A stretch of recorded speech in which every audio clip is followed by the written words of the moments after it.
Hey guys, welcome.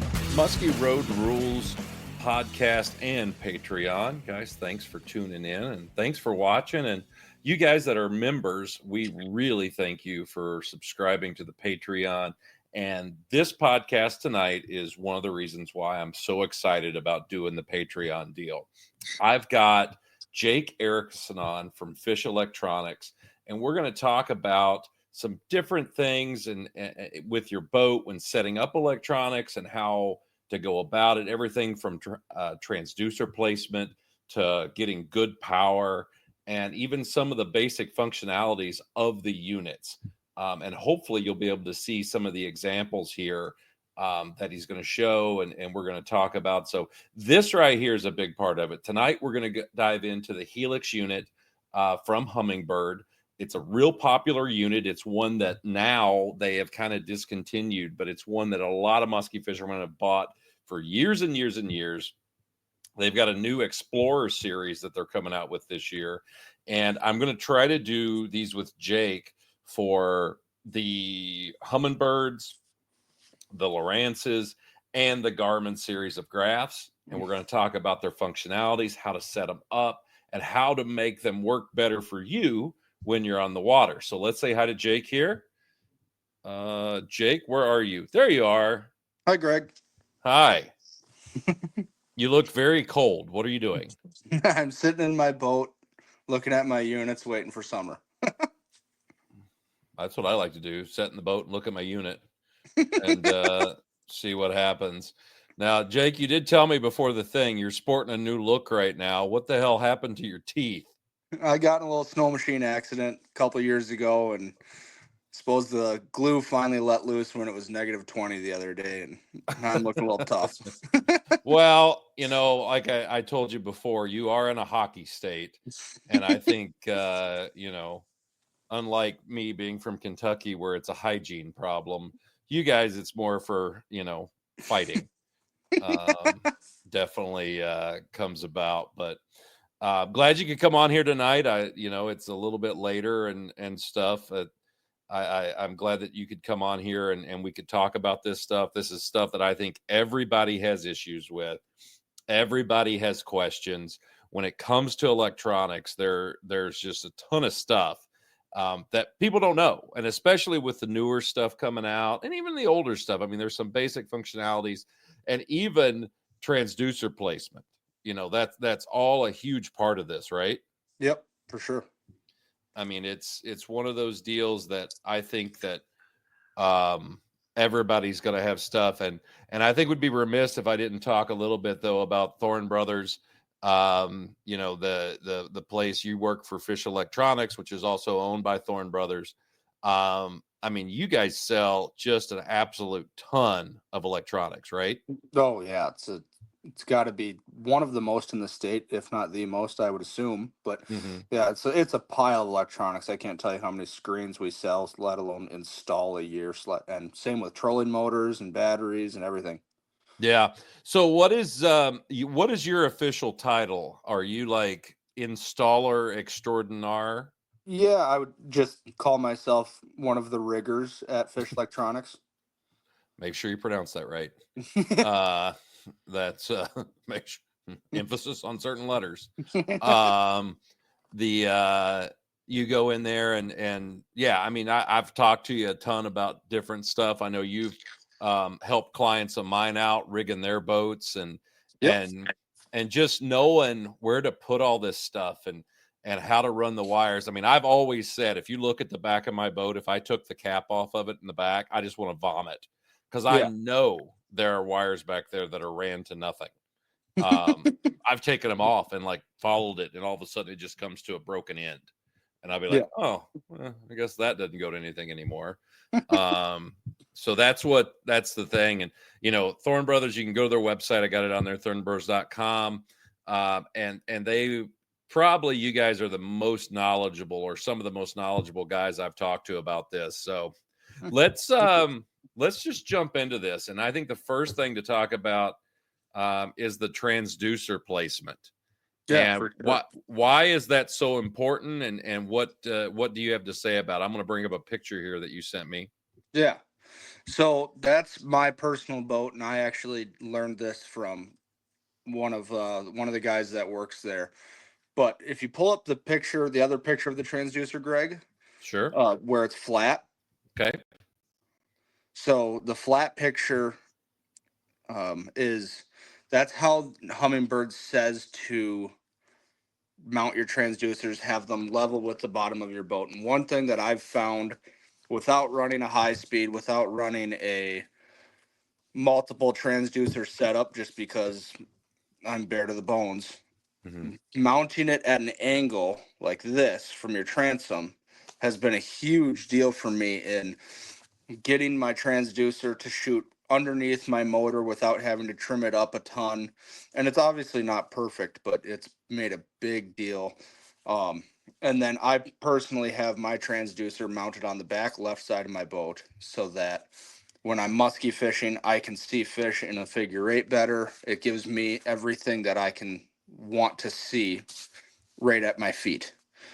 And And so, so this angle here is kind of what you're talking about, right? yep, yep. So there's the perfectly level, which is what is recommended from Humminbird. But one thing that I've found over the years is just tilting it down a little bit. It shoots forward a little better. I get better 2D when I'm driving on plane. And then I can see my side imaging cleared up by doing something as simple as that, just tilting it down a little bit. And on here, I'm looking. Do you recommend people putting those mounting plates on there? Yes and no. It kind of depends on if you're gonna stick with a system for a long time. I wouldn't necessarily say you need to, at least on a fiberglass boat. I'm testing new stuff all the time, so I put a plate on there. That way, I'm not drilling a ton of holes in my boat. I like But holes in my boat. but I would say every aluminum boat that we work on, we do that. Okay. We put a plate on there just because it's not easy to repair, and it's just simpler to have a plate on there to protect the boat. Okay. Now, let's say you have a boat like a Ranger like mine, Yep. that has that has like a foot in it, Yep. has like a Yep. step back. Yeah, we call Um, that the Ranger step. the Ranger step. There you go. I'm very good at it. How do you recommend on that? So I recommend placing it on the side of the boat that you would fish more. Like I said, if you fish off the left side of the boat, put it on the left side of your motor just because you're going to get a little bit better picture. If you Mm-hmm. fish off the right, then put it on the right. But I'm going to put it right underneath that step up high, and then kind of have the transducer bracket come back at the transducer, if that makes sense. Yeah, you're basically using that step as a protector too, Correct. to Yep. keep it from hitting. Because unlike me, who has hit everything and went through more transducers than anyone I know, um, it definitely helps if you can protect, because those things, I mean, they're strong, but they're literally just little crystals, right? Yeah, pretty much. Yeah, there's just a whole bunch of crystals inside there and some electricity running through it and whatnot. But yeah, it can be a pretty fragile thing. Obviously, it's made to be in the water and get put on the sand a little bit, but they are fragile. Yeah, no, that's the deal. So for rigging it, you want to make sure that one, it's level, two, leaning, just slightly forward there Yep. helps with, reading under the boat, and then try to mount it on the side of the boat that you're going to be fishing out of primarily. Correct. Yep. And It's that will just give you it's going to give you the better picture. exactly. And that's going to give you, like if I bring this picture up, you can actually see the follow of the fish, correct? Correct. Yep. And in this picture here, you can see you've got the black, and it's funny because it's almost like you see it when it runs by it.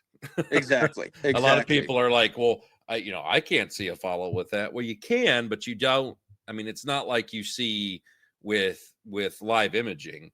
Right. Yep. But you can definitely tell, before live imaging. I use this all the time, and you could tell if you had something come up to the boat or not. Oh, for sure. By the way it swam away, and if they're really following on the 8 and you can't see them, it's easy to see on this that you are getting something to look at it. Well, in this instance, it's 8:35 at night, and we were up in Canada in the fall, and it was pitch black outside. I couldn't see a thing. Yeah, and that made a huge difference. Of course, we sure. didn't end up catching it, but That's all right. You had a good effort. Good effort. But it's gotta, and I mean, these are great little things that are going to help you out there. At least let you know you had a follow there. You can always come back to it. It's an area that now a fish is using at least. Right, exactly. So I mean, I think that's a big part of it. Now, you've talked to me about having good power for these things. Yes. And honestly, I have no idea what you're talking about. Okay. So I guess one of the main things that happens to us at our shop is someone will bring in a boat and we're going to be installing a single unit or something. They have other units on their boat. And they'll tell me, hey, every time I start my motor, my screen's shut off. Mm-hmm. And basically what that is due to is voltage drop. And from the wires from the factory, they're too narrow, too thin of gauge of wire. Mm-hmm. And what we can do is replace those with a little thicker, heavier gauge of wire, and that's going to stop that from happening. So that's a huge thing that you're going to want, especially when you start getting into bigger screens, bigger units. Especially when you're talking about forward-facing sonar, you want to get clean, thick power runs up to your units, not using a fuse panel, nothing like that. So, what any of these pictures here you sent me, would any of them be an example of that? Yeah, so there's the picture. It's the Helix 15, the unit on the, yep. That one. Yep. So okay. that was a day that I was out using the trolling motor a ton. I think we were dragging suckers. And finally my battery started to go dead, and that's what happened with my screen. When my batteries were starting to die, I wasn't getting clean sufficient power anymore. I think I looked at my screen and it said I was running like 10 volts. Yeah. And your screen basically just goes to shit. Yeah, no, I see it. Now, do you recommend, guys, when they're running stuff like this, do you recommend running into like a fuse box and then a bigger wire from the battery to the box? Yeah, so I mean, if it's an aftermarket fuse panel, for sure. If it's the one that came from the boat, I don't recommend it. If it's the one that comes from Ranger or Lund or whatever, that's usually powering your radio, your bilge pump, your live wells, all that stuff. Sure. So there's just too much power leaving and not enough coming in. Mm-hmm. And that's where you're going to start running into these issues. Basically, what I'll do is I will run a 12 gauge wire directly from your battery to your unit. Do you have it in your boat right there? I do in my boat here, but I was just out for too long and my battery was going bad. Can you show us in your boat right there with the phone? We might see some mouse poop, but well, that's all right. My boat, I found cat poop. And my boat, I will say, does not look as nice as ones that we do. That's all right. I just want to see how this. I just want to show the guys how this wiring and stuff looks, because I'm a big believer in being able to see this stuff, and because that 12 gauge wire, that's pretty thick stuff. Yeah, it's not too thin. Yeah, it's more of like the it's like the white shrouded marine grade wire. And I did all mine before I had the marine grade with the white shrouds. But let's see, you got me in a weird position here. That's a wonderful position. So like this is the wire that I have going from my battery all the way up to my helixes. Okay. Now, is that going into a fuse panel? Nope. Okay. That goes directly from my unit or from my battery to my unit. Can I see how it's connected to the unit? Or is it? It might be buried, but let me see. So that big wire there is connected to that little wire that comes out of the unit. I don't think I can see it right now. Too dark. But I could. Oh, I don't have any pictures. Yeah, I don't think we can see it right now, Greg. That's all right. So you've got that thicker wire. How do you have it connected to that little wire? So we use butt connectors, which is basically a hole and a hole that your wire goes into on either side, and then you crimp it. And okay, do you have one of those connectors there?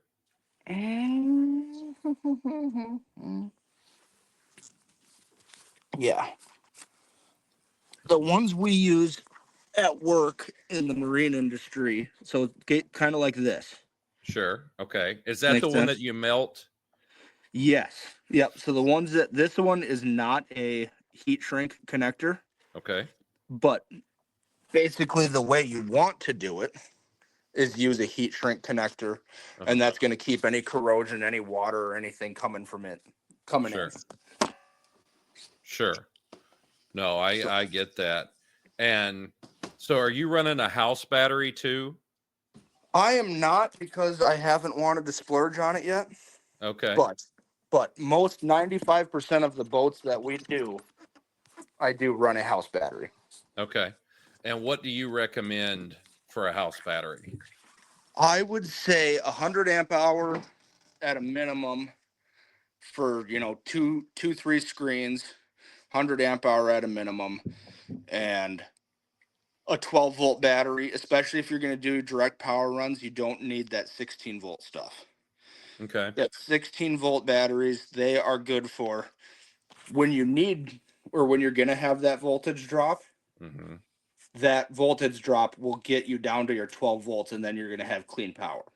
Okay. Does that make sense? So yeah, I like to run amped or Norsk lithium. Mm-hmm. Those are the two that we're doing right now. Okay. Haven't had issues with them, so. Okay.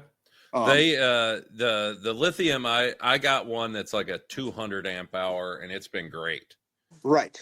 And I'm running a Helix 15, a Helix 12, and a Garmin Panoptix unit. Sure. 12 inch. Sure. And it's done really, really good. The only thing is in the cold weather and stuff like that, you might have an issue. But now last year we did not have that cold of a fall before I wrapped it up for the year. And so I did not have hardly any issues at all. Good. Good. Which is very rare for me. Yes. I usually have a lot of issues. Yeah. And it was really nice to not be that person for once. Yeah. Go ahead. No, you. So one thing I will say is I know they've gotten a lot better, all the companies, with their heating elements. Mm-hmm. Basically, they have your battery and then a plastic case around it. And in between that plastic case and your battery, they have these heating pads like you would use on your back, right? Mm-hmm. And the one thing that I have learned is the only chargers, because it's all a charging thing. It has nothing to do with drawing power. It's all charging. Mm-hmm. Sure. So the charger that works the best for making it turn on your heating element is the Minn Kotas. Okay. Minn Kotas, or a brand specific charger. Noco or Amped Outdoors makes a charger. Norsk makes a charger. But basically, they're not. If you do a Noco, it's not getting enough amperage. It just thinks your battery's dead and in a bad spot, so it won't give enough amperage to turn on that heater. Okay. So having the right charger with a lithium battery does make a big difference. And the whole thing with the lithium too is, we've talked about it, is, if you have one lithium go bad, you can't just put another battery in the series. It has to be another lithium battery going in the series. That's why I'm right now, I haven't went all lithium. I do it for my electronics, and that seems to work really, really, really well. And I seem to get the good power Yep. that we've talked about. So, all right. So now we have our transducer set. We got good power. We got the wires ran. What now is, let's talk about the basic, the functionality of the units. And you sent me some pictures here. Just tell me what you want me to bring up. Well, so back to the transducer thing, if you can pull up the picture, one of the good pictures of side imaging, and then one of the pictures where on the right side, it's just straight black. Okay. So like here's one. Is this one you're calling good? Yeah, that would be a better one. Okay. Yeah. And then the side imaging, I think, let's see. Is this the one that, nope, that's not it. It was 2 screens left and right. 2 screens. That one. Yeah. Yeah.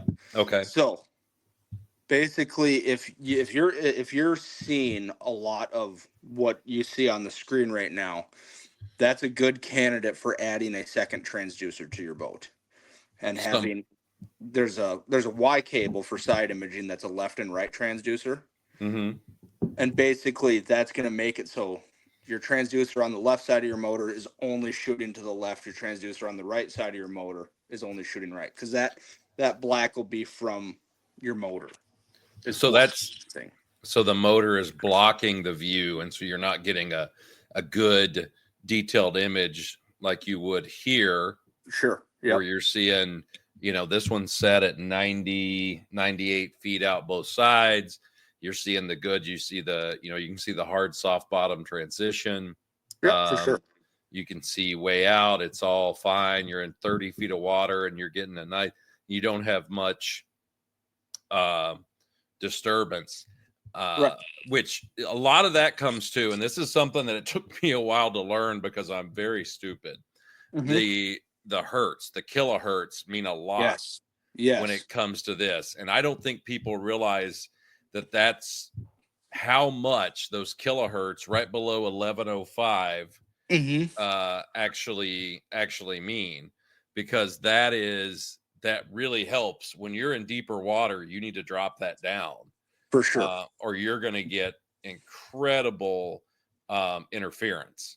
Correct. Yep. And that's, and that's something. Have you got your unit up there in the boat? Yeah. Okay. Yep. Maybe go through how you change the kilohertz and some of the. Let's go through some of the basic functions. Can you see it decent? You get a little closer there. Okay.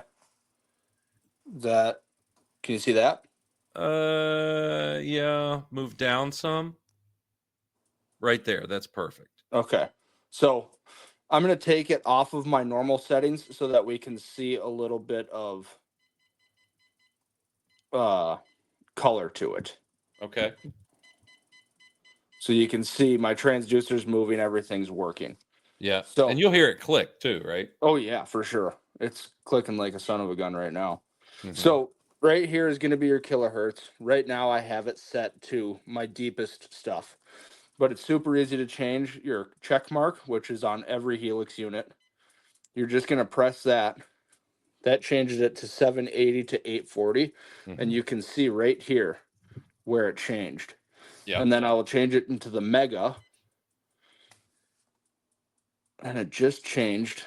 So your 1.050 changed right here, and everything got a little bit clearer. It might be tough to see on the podcast. I can see it, and for me the mega works really good in like under 15 feet of water. Right. Yep. And once you get into the deeper stuff, like if you go try to troll open water like in a basin or something like that, you got to turn that thing down because it will pick up every speck, turtle fart, bubble. Yes. And it makes it honestly look bad. No, it makes, you can't see anything. You can't identify bait fish very easily. You can't identify really anything. And that's when I always drop mine down to the 4 or the 8. I just kind of play, or the 7. And I kind of play with it and just see which picture's better. And that's a big part of it, of all of your settings, is playing with it and changing it as you go on the fly. Yeah. I mean, just because you switch, you might have to, when you switch and go fish a new spot, you might have to change it just to get a better signal. If you go and let's say you're fishing shallow bays or something, and all of a sudden you're like, let's go hit a deeper wall or something. Now your boat's sitting in deeper water. You want to knock that down, or you're going to have major disturbance. Yeah, I mean, let's even look here, right? When you're fishing up in here, you're going to want to be in that mega. You get out here, you're looking at a completely different setting. Yeah. Yeah. And I don't think people realize that. Most people, when they get their unit, they turn it on and go. Exactly. And that's fine. I mean, it will work, but you're just using a very, very small percentage of what the unit can actually do. Right. Can you go through and maybe talk about sensitivities and contrast? Yeah. So let's see here. So right now I have that. This is a great way to test if your transducer is working, by the way. If you put your sensitivity all the way up and your contrast all the way down, you're going to see what you're seeing right now on my screen, out of the water. And that means it's working. That, as long as you can see it moving and you can hear it clicking, like you probably can. Yep. That means your transducer is working. It's working properly. It's mirroring each side. Makes sense. So that's a great way to test how everything's working. Personally, I fish Lake Minnetonka a lot. I have my contrast around 11 and my sensitivity around 6. And that's a fairly clear body of water. Up on Lake of the Woods, I change it a little bit different, especially depending on where I'm fishing on Lake of the Woods. And the best thing you can do is play with it up and down, whatever gets you the best picture possible. Sure. No, I get it. And you might have to play with it throughout the day. Oh, for sure. And mess with it and be like, oh, this doesn't look good here. And you just kind of mess with it back there. And what's nice about the Humminbird is that when you do have it on the side imaging screen, you just hit menu and you automatically get that quick interface menu to pop down. Just like that. Yeah. And so that gives you a lot of cool stuff. It gives you your palette. And the palette, I mean, that really comes down to whatever you like. Correct. I like the one that you got there. I know a lot of people like, where is it? It's the old school blue one. Gross. Like on the old 1199s and whatnot. That one right there. Those people are serial killers. That is not, nobody likes that. That's dumb. Don't ever do that.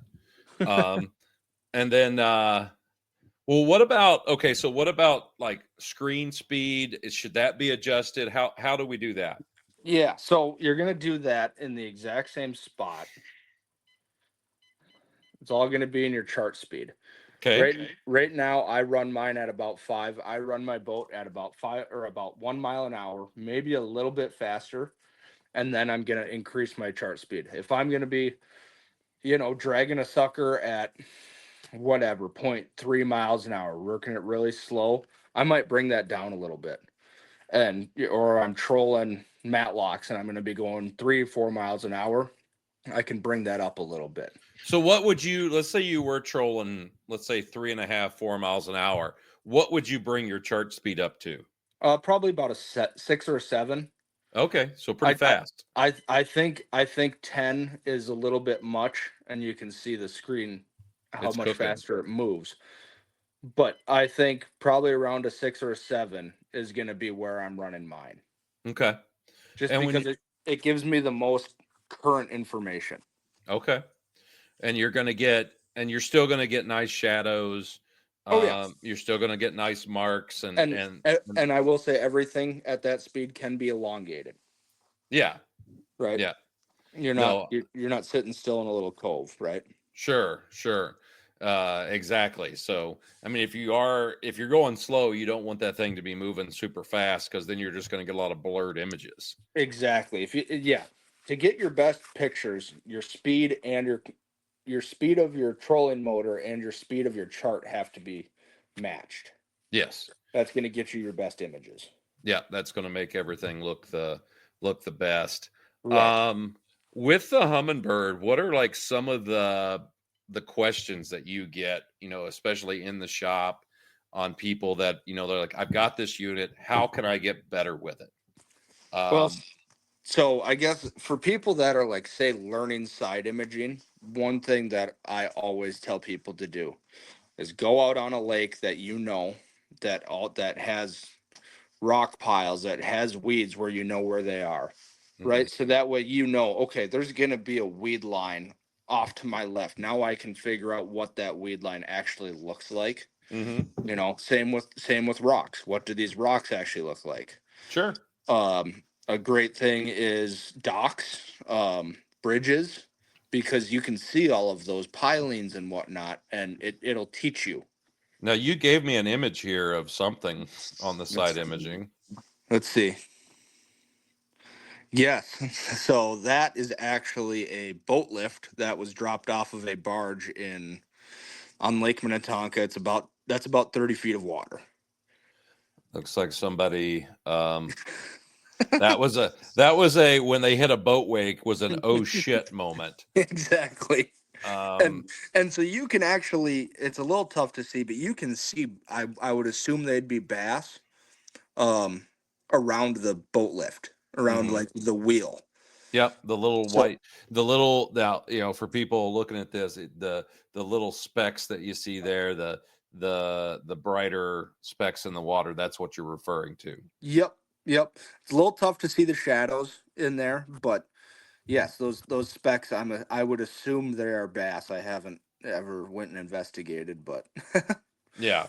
But no, you can see that. And also, the other thing that you can do with the unit is, with the side imaging, is you can scroll over to it and magnify yes. something that you want to look at. How would you do that if you could show on the unit there, Yeah. how somebody could actually go about doing that? Okay. So basically what you're going to be doing is just hit any button. Can you see my hand? Yep. So you're Yep. going to hit any button that's going to pause it. And then you're going to take your cursor, bring it over. Let's say right there, something interesting. And then you're going to hit your plus button and you can zoom in quite a bit. Sure. And it's as simple as that. And even when you're zoomed in, if you're not quite on it, you can move. Hmm. It's Right. just it's a great way to help identify stuff. Oh, for sure. If Yeah. you see something, you're like, God, that might be a fish, that might be a rock. You can go over there and zoom in on it. It might be able to tell you, like, yeah, that's definitely a fin, Yep. right there. That's definitely a rock. Yep. And so that's something I know people really, really Yeah. like. How on these units? So like, let's say you have you have two units that are linked, correct? Correct. Okay, so it's linked with an Ethernet cable Yep. to your graph, and then you're using a Lake Master chip, I'm assuming. Yep. So I have a Lake Master chip for Minnesota in both graphs, and then this graph I have a Zero Lines chip in. Okay, yep, and that is for your auto charting Correct. and all of that. Auto chart is something that I do. It can be frustrating though, Oh, for because sure. if you are, let's say you have a map of an area and you want to auto chart it, it is very, very frustrating when you're working a spot and all of a sudden the auto chart kind of takes over the other chart. And Yes. so it's hard for you to kind of follow the line, because it's disappearing on you while it's creating a new line. Correct. And so that can be a bit of a pain. And a lot of times I'll run auto chart in the background of my graph unit Mm-hmm. and let it create it. And then at the end of the day or the next day, I put it in on my mapping unit, and it it helps it because starts to look more clear. So like, yes. you can tell here if so for someone that hasn't auto charted these strips, and of course helixes are slow. So these strips, those are auto charting. But then over here I haven't driven over, or it's not loaded, and it looks like the normal mapping. But then here's what you're talking about. It starts to add auto charting, and it can kind of screw you up. It can, until you get the whole thing carpeted, Exactly. and that can take a while. I mean, auto charting can take hours, days. Oh, yes. To do. I mean, I like it, where I use it a lot is, okay, on the lakes, I don't use it as much. Where I use it a lot is for when I'm fishing like little rivers down here that don't have any maps. Oh, sure. And the water's changing all the time. And the water's changing. So I keep it on, and at least I have something. Right. And the other thing I learned with auto chart is it doesn't matter if you have current or not. It still lays down a map. I mean, I fish below the dam here at Cave Run, and there's days we have current, like right, 4 or 5 mile an hour currents, and it's still auto chart's great. And I at least I have something to go by. Whereas before it was just an open blank map with nothing on there. For sure. Now that zero line card, now that data that's being recorded on that map, on that screen, is being recorded right to that zero line card, correct? Correct. So one of the big questions we had when they said they were discontinuing helixes and they were going to have explorers and the apexes be their only units was, will our auto charting, will that still work? And it will. Okay. So if you decide to go away from your helixes in a year or two or whatever, and you've auto charted an entire lake, and you're like, oh, that'd be a lot of work that I have to redo. Sure. You're good. You can plug your auto chart chip into your new unit, and it'll just pop right up. Okay, so it's all the same. There's no new crap or anything like that you have to worry about. That's nice. What about waypoints? Waypoints you will be able to transfer also. Okay. Yeah. So I wish I had a blank chip here to show you how to do it, but it's very simple. There's 1,000 YouTube videos out there. Basically, you're going to put a new chip in that's blank. You're going to go into your waypoint area. Let's see here. See if I can remember exactly how to do this. I hope so. Chart.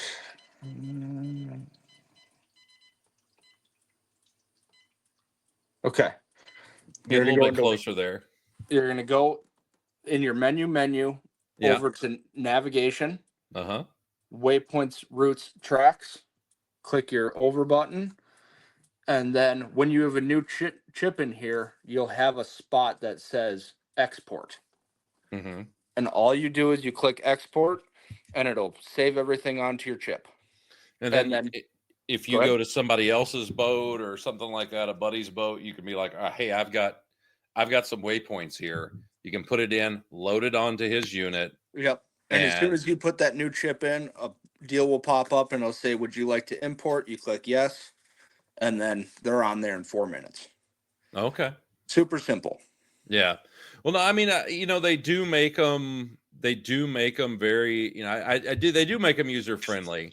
And, one of the big reasons I went to Humminbird from Lowrance years ago was I loved that Humminbird with their mapping feature allowed you to put color lines down on the map. Yes. The shading. Can you show that there, how to do the shading on the map? Yes. Give me 1 second here. Get over to a map. So we got Lake Minnetonka here. Everyone's seen my waypoints. Oh my God, write them down. There's nothing good on here, I promise. So, there you go here. Chart. Humminbird chart. Okay. So you're going to go into your highlights. Mm-hmm. And basically here you're changing your color or your what is highlighted. Mm-hmm. So I have my number one highlight set from 22 feet, which is going to be that green. Mm-hmm. The minimum is going to be 23, your maximum is going to be 30. So I'll make that quite a bit bigger, and you can see it right there. Yeah, and the reason for that is on Minnetonka, that's the weed line. That's Correct. your outside weed line, and that's what makes it so nice. Is that for an area that you do have weed lines like that, you can just highlight the color. That way, at a glance, you can look at a map, you can zoom out, look at a map in a little bigger picture, and you'll see all the bars, all the points, all the extensions, the flats that run out. And say, okay, well, if there's weeds on this depth, if that's the consistent weed depth on this lake, well, then this spot, this spot, this spot are unique and they should be holding fish. Right. And another way to look at it is that I do is I'll mark green the area that I want my boat to be in. So I Sure. can take a quick glance down and go, yep, my boat icon's in the green. I know I'm hitting the weed line. Yep. On 90% of the lake, unless it's a weird spot, right? Yep. The other thing too is like at Lake of the Woods, I tell everybody on their map, I highlight my map with 8 feet of water. Sure. And I don't, and I just leave 8 foot, 1 to 8 foot is in red. I can see it because I know on Lake of the Woods, I don't want to drive over anything that comes to 8 foot. Right. Because you never know. I mean, it might actually come up to 8 foot. It might come up to 8 inches. Right. Exactly.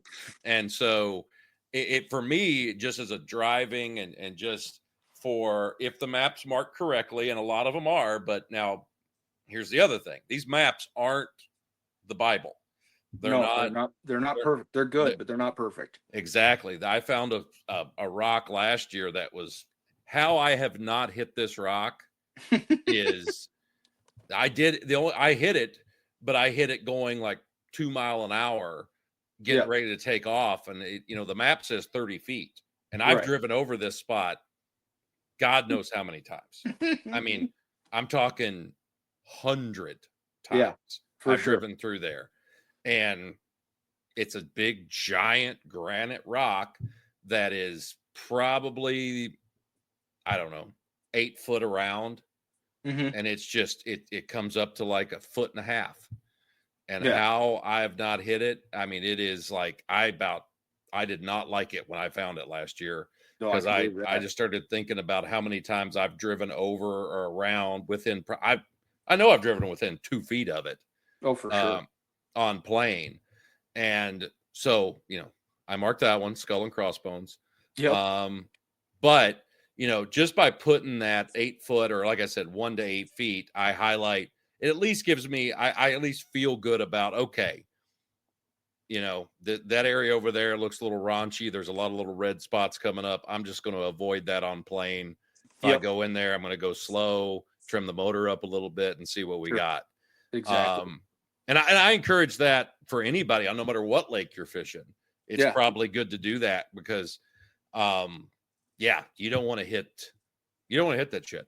No, for sure. One thing I do want to touch on, Greg, before we get too far. In the side imaging, we were talking about the zooming in feature. Sure. One cool thing you can do is you can zoom over here and say you have a weed line or a bare spot or something. Mm-hmm. You can mark.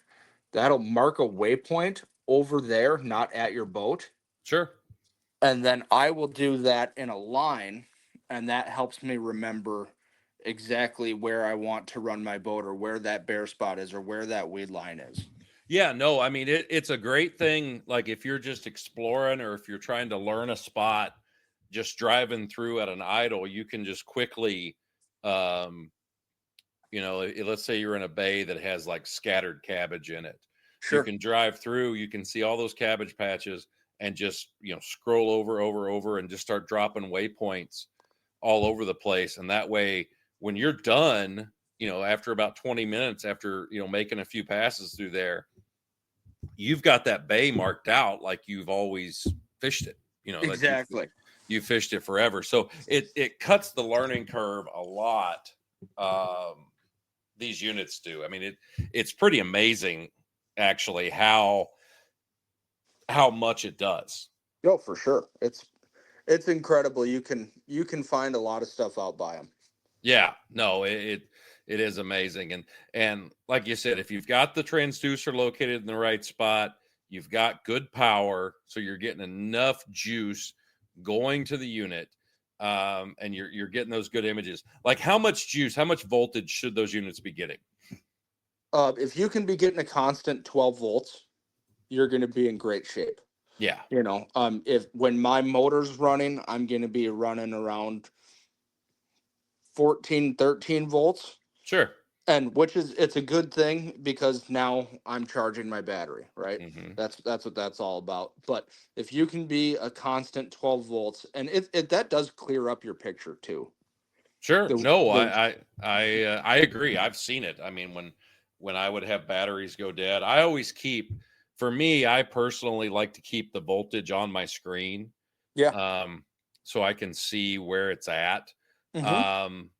So I like to have that as one of my overlays and be able to look at it. I also like to be able to see the time on the screen. Mine is usually time, speed, depth, and voltage. Right. Are the four things that I keep on my screen so I can kind of keep track of my day and know kind of what's going on. And, it's really cool that these units are able to do that. Is there any other questions that you kind of hear that we haven't covered? Not a ton. I mean, nothing that's common at this point. We're looking pretty good. Yeah. Well, yeah. I do appreciate you, Jake, coming on here with me. It's a little bit later at night. I'm keeping you past your bedtime. I'm sure you have a pedicure and a facial waiting for you. Maybe a dentist appointment. A dentist appointment. Yes, I would make one of those. But I do appreciate you coming on there. How can somebody get a hold of you to do some boat rigging for you? You can just go to Thorn Brothers website, and go right to the Fish-Lectronics page. We got phone numbers, we got emails there. Give us a call, shoot us an email, and we will get in touch with you and go from there. Sure. All right. Well, I tell you, and we're going to do more of these. I wanted you to kind of show the Lowrance system as well. I want to look at the Garmin. We can look in the live scope. Also, like you've been running the Quest trolling motor, maybe some of the trolling motor stuff. So I think there's a lot of stuff we can break down here. And I think this is good information that a lot of people are going to find valuable, especially with their units. And when those Explorers get out and you have one we can play with, let's do one on that too. For sure. I'll do one with Meglive 2 and then the Explorer. Yeah. Brand new stuff. That would be great. I think it would be cool to see that. But hey, I'm going to let you go. It's a pleasure that you came on here with us, and I'll talk to you later. Happy to do it, Greg. Thanks.